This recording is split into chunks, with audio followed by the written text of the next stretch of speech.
Synchronicity University has an incredible January 2024 and year of 2024 coming up.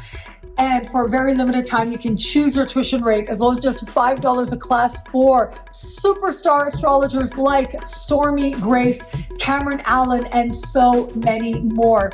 Keep an eye out for our upcoming programs. This is the moment, this is the time to cultivate greater love and wisdom and knowledge and insight to your astrological practice. SynchronicityUniversity.com, links are in the description below. Hello, fabulous friends, fans, and superstars. Welcome to your horoscope for the week of December 2nd, 2023. I am your astrologer, Nadiya Shah. Thank you for being here. It is a remarkable astrological week, without a doubt. Big moves happening in the sky now. Boy, is this a very special time. Now, before we begin, I am on an ocean. I'll talk about that later on the other side of the horoscope. You will probably hear the water. I didn't want to close this because I thought it brought in some really good energy for us. And how appropriate is the sound of water, considering what is taking place this week. The very big, massively important news now is that on Wednesday, Neptune will go direct. As we move through this week, Neptune appears to be standing still in the sky, but the technical direct move takes place on Wednesday. And whenever Neptune goes direct, I always think of this as a fog lifting. It's like we can't kid ourselves anymore. We're having to look at things as they actually are. And that includes finding acceptance. It's not always easy, especially if we've allowed ourselves to be that much more carried away, carried out by the waters. It can feel that much more jarring to become grounded, if you will, but it's necessary because it's from there that we can build dreams that actually matter, that actually are true to ourselves and not based on just wishes, but manifestations that help us to feel connected to a healthy sense of self-value and self-respect. And so that's part of the promise now, this wake up, this fog lifting, that a lot of us are going to be feeling. As much as it's correlated to fantasy, I think it's also about escapism, where we've been escaping certain truths. Maybe we haven't wanted to look at them. Maybe we have been wanting to direct energies a certain way, which is one of the wonderful things about being human, is that we have that ability to utilize our free will, to move ourselves in the direction that we desire to go. And yet there is still that awareness of fate, that we can do our best. At some point, though, we have to surrender. And we may do our best and still find that our best efforts sometimes are washed away. And then what we do in those moments, well, that reveals character. The character that we are developing in this moment, but also how far it is that we have come. The sky this week reminded me of a quote, Paulo Coelho saying, and if I remember correctly, this comes from his book, The Alchemist. I read this book way back in the 90s, and I think I reread it years and years later. It really stuck with me. It's a very special book. And one of the ideas in this book, among many, is that when it is that you set out to achieve something, when it is that you want something, and you go at it with a pure heart, it is all of the universe that conspires to help you in achieving that very dream, that aim, and that goal. And I think that this idea of the universe conspiring on our behalf is something that a lot of different philosophers have said over the many millennia that we have documented. And it's this idea of faith. That's really what it comes down to. Are you going to observe your life from the perspective that whatever might be happening is part of that unfolding? Are we going to trust the wisdom or not? And that becomes really important with Neptune going forward, because I got to say, it might feel for some of us out there like our best efforts and what we've been going for and pushing for, especially over the last 5 months or so, as Neptune has been retrograde, well, we may find all of that washes away. With Neptune, the tides come in, but they go out as well. And that is part of the cycles of life that Neptune becomes a part of reminding us of. With Neptune going forward, where it is that we need to perhaps restore faith, where it isn't so much about what's washing away, but that we come to certain realizations that help us to understand how we're using our own imaginary energy, our visualization energy, our creative energy, where we've been using it well, but more importantly, where we could use it better. It is Neptune going forward that can help us in that regard. There's a lot of power in imagining a better future, but then also finding power in surrendering to the wisdom of the moment so that we trust that in one way or another, we are going to get there to that more healed and hopeful vision that we see. I remember back when I was writing the book, Prayers to the Sky, I wanted this book to be like astrological magic light, sort of to show you some of my own eclectic practices and how I tap into the wisdom of the planets and how I really believe in forging that emotional connection with each of the planets is part of my foundation of my astrological spiritual practice. And as part of this, understanding the creation myths of the different planets goes a very long way in helping us to understand its core energy. And I remember when I was really sitting with and meditating on and contemplating the energy of Neptune for this book. And actually, much of that chapter was written in an airport lounge, of all places. You know, I'm in airport lounges quite a bit, actually, because I do love it. I love airports very, very much. And it was leaving the NCGR conference in Baltimore. It was, I believe, if I remember correctly, 2019. And it was there that I wrote out what it was that Neptune and my connection to Neptune was telling me about its origin myth in particular. And the thing that really stood out to me about Neptune was his relationship with his father, Saturn, and his siblings as well, Pluto and Jupiter. And so the myth goes, and I know I've tapped into this myth from time to time over the years, especially since the publication of that book back in 2019. Saturn receives a prophecy that one of his sons is going to go on to be a greater king than he ever was. He freaks out. So he goes and decides to consume his children, right? He decides to eat them, to store them in his stomach so that they cannot go on to live that prophecy as a way of trying to control the future. And he eats Pluto and Neptune.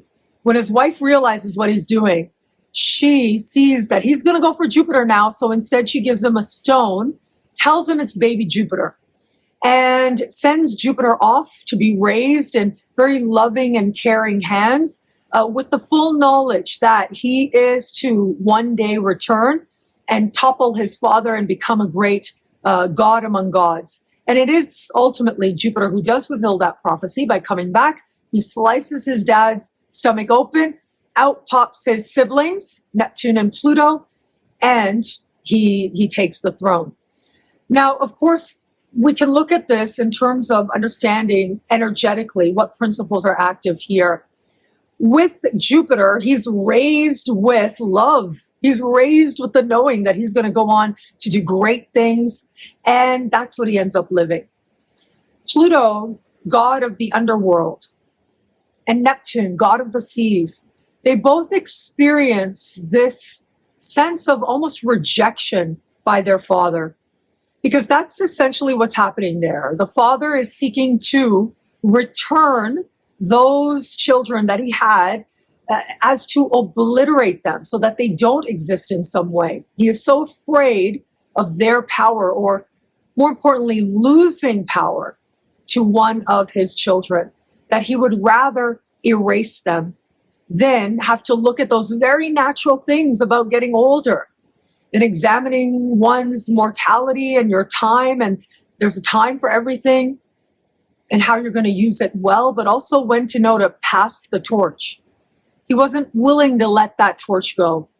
And so he does this thing that ultimately is incredibly traumatic for Pluto and Neptune. Now with Pluto, god of the underworld, right, it's all that stuff we hold within, the shadow self that he represents. But with Neptune, you think about the water, we're so interested in exploring space, and I love to explore space. You know that I think the sky is magic.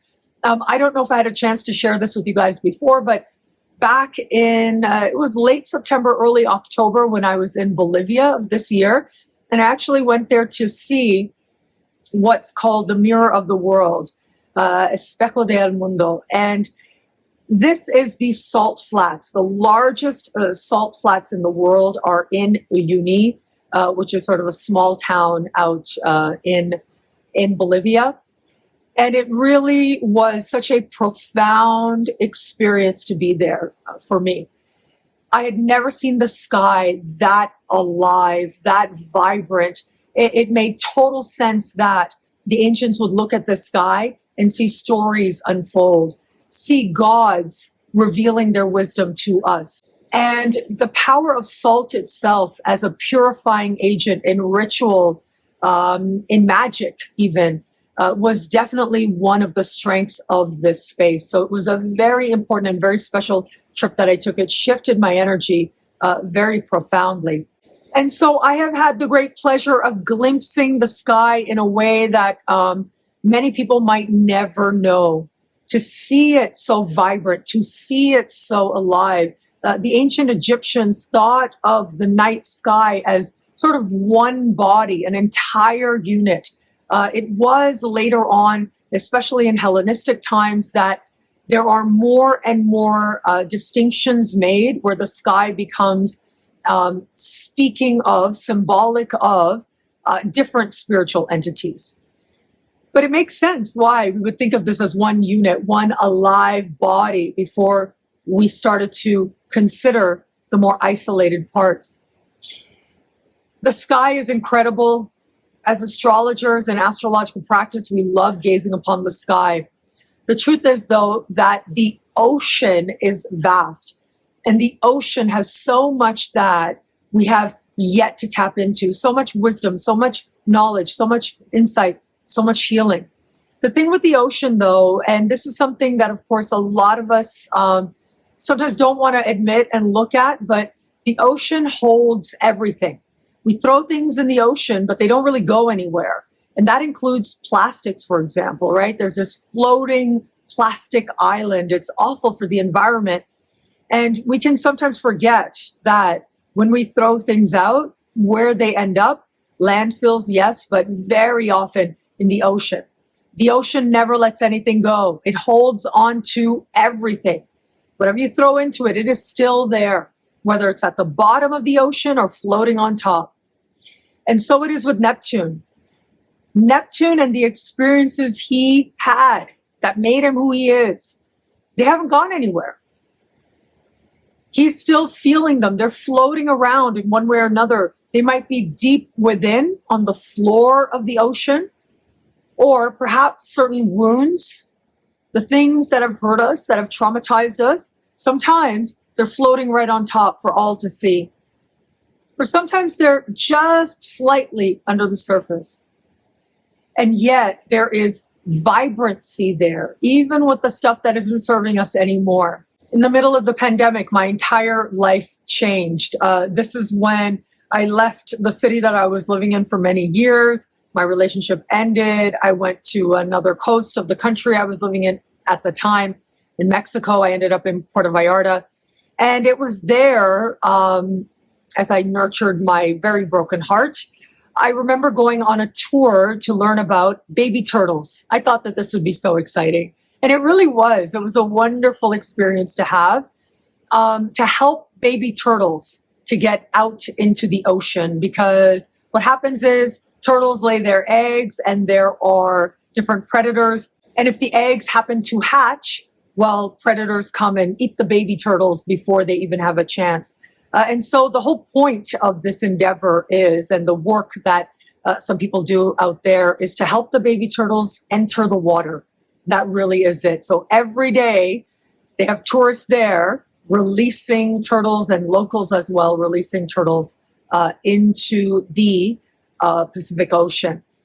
And one thing that always stood out to me was the statistic that of all these baby turtles we're going to send out into the world, maybe 1 in 1,000 is going to make it where it needs to go so that it can procreate, so that it can reproduce. That is how rare the opportunity is. Along the way, those baby turtles, they are going to meet other predators. And it's part of the cycle of life in its own way.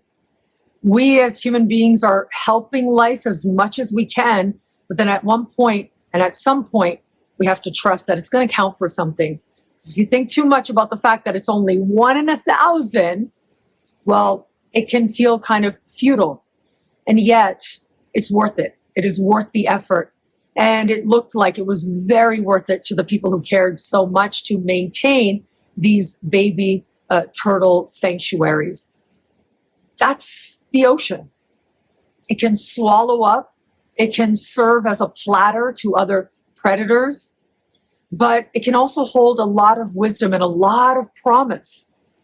It is the energy of healing, after all. So many spiritual traditions have this notion that when you change religions, when you enter into that religion, water, bathing, soaking yourself in some way is part of the ritual of cleansing you from the past and moving you forward on a brand new path, different than you knew before. Such is the power of water. It can hold everything, but it can also cleanse you of anything as well. And so it is this week. Neptune going direct. I think a lot of us are going to feel this. Cleansed, hopeful, perhaps more aware of emotion and the past and the things that we've been carrying. The desire to move forward, but knowing that some things are just going to be part of us.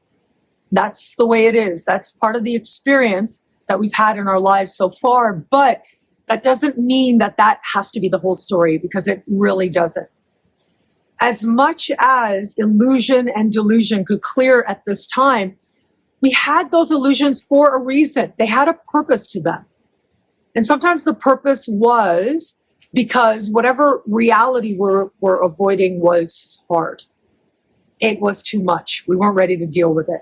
As much as we might be inclined to delve into the sorrows of the past, at the same time, and sometimes doing so can help us to release it so that we feel fresh and new, excited to move forward and to see what adventures lie ahead.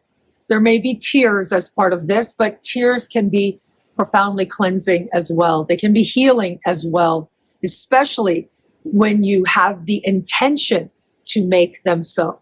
So stay open to the wisdom of this time. A lot of us are going to be feeling a lot of things. Some people might be having certain reactions to certain truths that might not be easy and yet necessary, hopeful, and in its own way, exciting as well. Now, there's something else really exciting taking place on Friday. And as we get to the end of the week, Mercury is slowing down to a standstill, standing still in the sky. And on Friday, we'll perfect a supremely harmonious connection with Jupiter.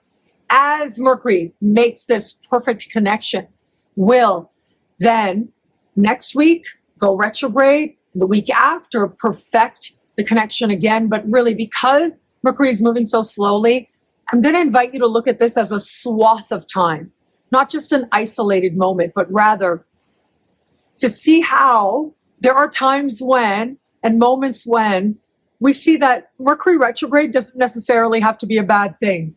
I know that we get freaked out about it. I get it. Astrologers get freaked out about it too, even though we try to keep it under wraps. And certainly people learning astrology or open to it as well can be very aware of Mercury retrograde. And it is important to pay attention to it because it is ultimately about going over old ground, looking at what we're actually thinking about, what we're speaking about, what we're planning, so that we find a deeper layer of honesty with ourselves as to whether or not we like the path we're going on. But Mercury retrograde can also bring practical, real, mundane things back. And with Mercury holding tight a supremely harmonious connection with Jupiter, chances are opportunities, blessings we thought were gone can come back around now, and in some way might even be better than what they were before. Now, Mercury is still stationed. Mercury will go retrograde next week. So still there's that part there that has to do with being careful with contracts, especially brand new stuff that you might be signing. And yet for all that, this is a wonderful promise that in at least one area of life, it is going to feel as if the blessings not only are with us, but those blessings we thought were lost. We thought we screwed it up. We thought it was good and gone. Now reawakens again in some way this week as part of coming back around as we navigate into next week and the week after as well. And of course, I'll be here to talk about it every step of the way. Finally, Venus is very active this week, and I think that love is going to be an important topic for a lot of people out there.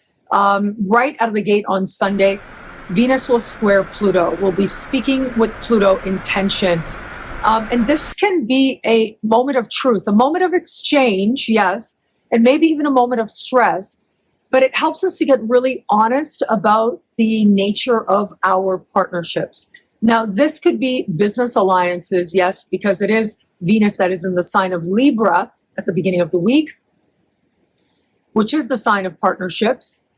But of course, this can be romantic partnerships, and I would say especially romantic partnerships.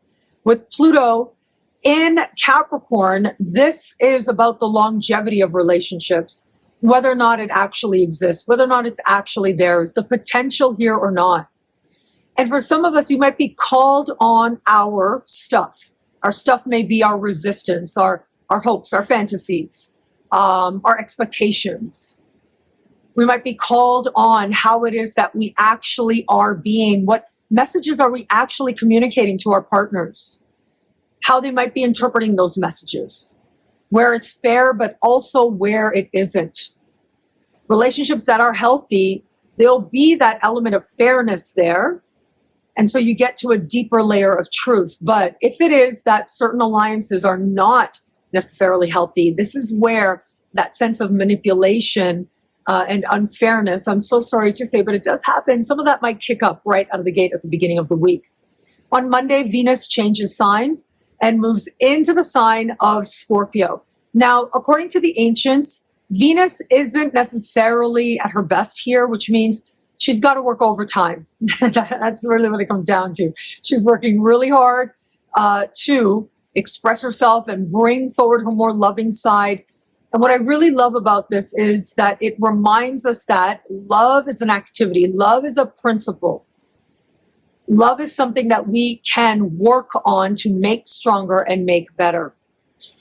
It is once we have Venus change signs that she will very quickly move on to align in supreme harmony with Saturn on Tuesday. And this is incredibly hopeful. It is stabilizing.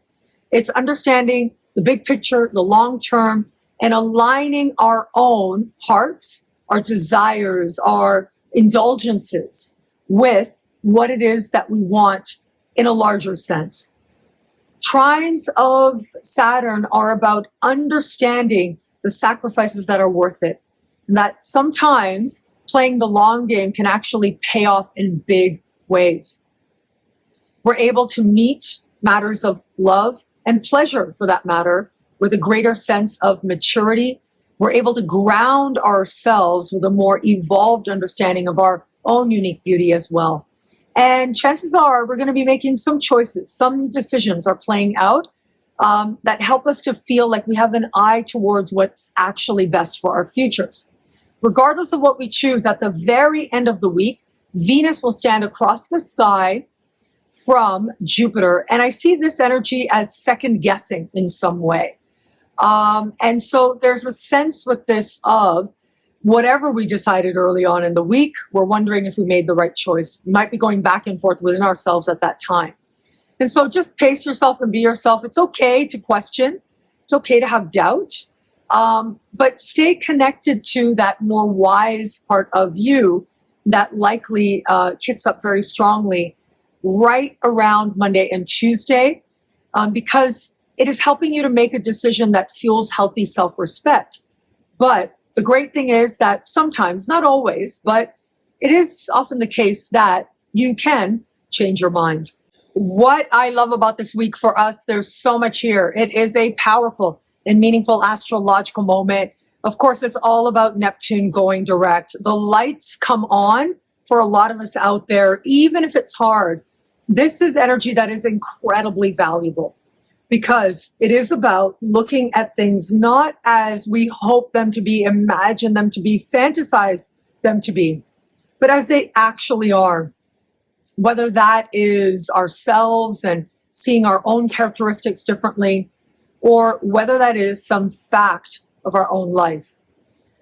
Admitting the reality of a given situation then gives us power to move towards the changes that we desire. Depending on how far off the path of reality we've gone, well, coming back onto it can feel rather jarring. That's going to be more so for some people than others. And yet, for all that, the promise remains that we move more and more into alignment with manifesting a life in all kinds of ways that is real, that is grounded, and that we feel good about.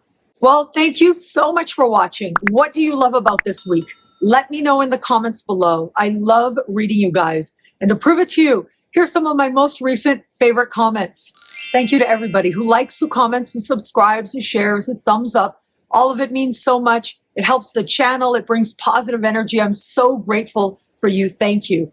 And of course, if you want to know how all these celestial aspects this week speak to you in your sign, log on to NadiyaShahSuperstars.com, where you get expanded, exclusive video scopes each and every week for each and every sign for as low as just $3 a month. But choose your membership rate.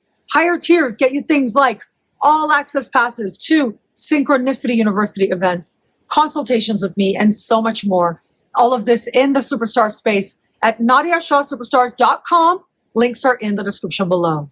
24 days of giveaways. It is underway now. Just about every December, I like doing this, and it's not even possible without so many incredible astrologers. I think most of them you have connected with through Synchronicity University and through my channel as well. All of these incredible astrologers are giving away stuff.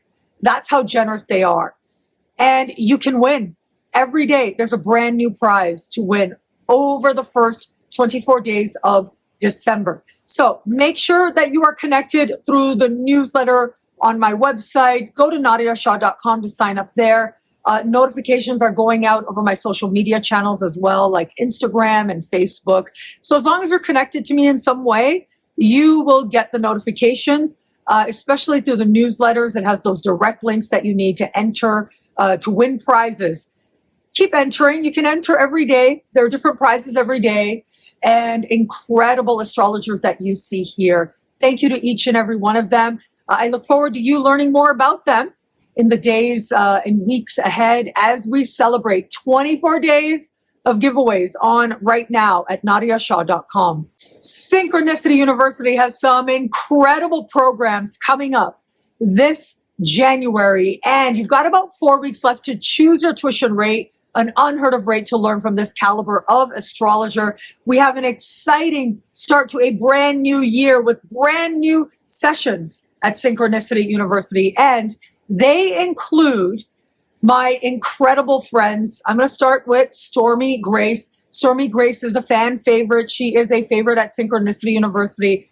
And in 2024, the North Node will be in Aries, the South Node will be in Libra, and this class is a 5-week course helping you to tap into the power of those nodes. It is a perfect way to start 2024 with information that is practical that you can use to make 2024 your best year ever. And so learn a lot more about Stormy's course at synchronicityuniversity.com right now. You've got just a few weeks left to choose your tuition rate, as low as just $5 a class. An unheard of rate to learn from the one and only Stormy Grace. Links are in the description below. Synchronicity University presents the incredible Cameron Allen. He is a superstar in astrology. He is one of the leading medical astrologers right now, one of the most visible, certainly. He's made such a presence of himself through his wisdom, through his knowledge, through his insights that are truly his own and unique, but also grounded in ancient wisdom. And so he's back for a third course on medical astrology. If you missed the first couple courses, you can get them as instant downloads right now. He's been kind enough to make those available at just $5 a class as well, which is incredible to catch up with those courses if you didn't get a chance to take them. But this class is also a standalone in and of itself that you can tap into to create and use astrology to move towards a greater sense of health and well-being over the course of 2024. Again, when we start a brand new year, there are certain things that people focus on, especially, and one of those things can be our health. And this is a wonderful way to start a brand new year with a commitment to grounding your health practices in astrological wisdom and real practical tools that you can use from the one and only Cameron Allen. Again, you've got just a few weeks left to choose your tuition rate, as low as just $5 a class. The one and only Cameron Allen back at synchronicityuniversity.com. Links are in the description below. Synchronicity University has an incredible January 2024 speaker series right around the corner. You've got just a few weeks left to choose your tuition rate, as low as just $5 a class. Incredible topics, incredible astrologers. I'm so excited to celebrate with you. And I'm going to start with my dear friend. I know you've seen him on my channel lots of times. It is Andy of Wise Ass Astrology. Andy is one of the most brilliant astrologers I know. He has a really unique way of expressing his wisdom and knowledge of the planets. And so he is going to be teaching on relationships from that wise ass perspective. So this is a class not to miss. Caesar Love is coming to Synchronicity University for the very first time, looking at basketball's hidden stars. So this is going to be a great way to look at astrological wisdom applied to athletes and how that can come together. So excited about that class. Carrie Samuels is bringing a numerology class called Planets and Numbers, or Numbers and Planets.